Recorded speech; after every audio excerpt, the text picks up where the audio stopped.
Necəsiz dostlar, günə uğurla verilişini izlədim və bir-iki məsələ ilə bağlı öz fikirlərimi qısaca elə öz izləyicilərimlə bölüşmək istəyirəm. Öncəliklə Mənzurə Musayeva, həqiqətən xətrini çox istədiyim, çörək kəsdiyim, mütəmadi olaraq telefonda danışdığım, arada görüşdüyüm, xətrini çox istədiyim bir xanımdır. Amma düşünürəm ki, illərlə susub, bugün Rəqsanə haqqında danışmağı yersiz idi.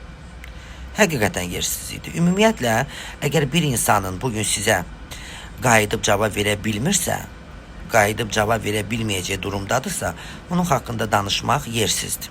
Bu, mənim fikrimdir. Gəlirəm Ülviyə Namazovaya.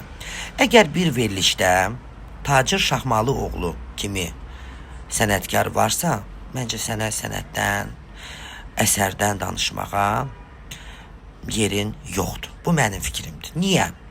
Bəli, Ülviyə düz deyir. Kəmalə Günəşlinin Çiri Çaydan mahnısı sənət əsəri deyil. Amma bugün sevilən bir mahnıdır. Güya Ülviyənin oxuduğu Evli bir insan sevirəm. Sənət əsəridirmi? Qoşa çinarları sənət əsəridirmi? Yox. Sadəcə gülməli bilirsiniz nədir? Bunlar bir balaca bir kruqdur. Eyni mətləbə qulluq edirlər. Eyni Ülviyəsi, Kəmaləsi, obursuzı, bubursuzu.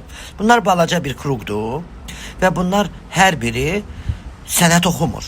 Yəni aynadan baxsalar, hər biri eynidir. Başa düşürsünüz? Yəni qapaq fırlandı, öz qazanını tapdı. Bunlar eynidir və bir-birlərini bəyənmirlər. Ha, demirəm. Ola bilər ki, istər Ülviyəsi də, istər Kəmaləsi də bir bəstəkar mahnısı, bir sənət əsərini ifa edə bilər istəsə. Amma bu günlərim siz heç biriniz sənətə xidmət etmirsiniz.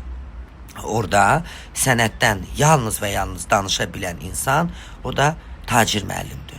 Və ümumiyyətlə Tacir kimi sənətkar efirdə varsa, mən düşünürəm orada dedikodu, qeybət etməyin yeri yoxdur. Sözü verin sənətkara, sənətdən danışsın da. Nə bilim,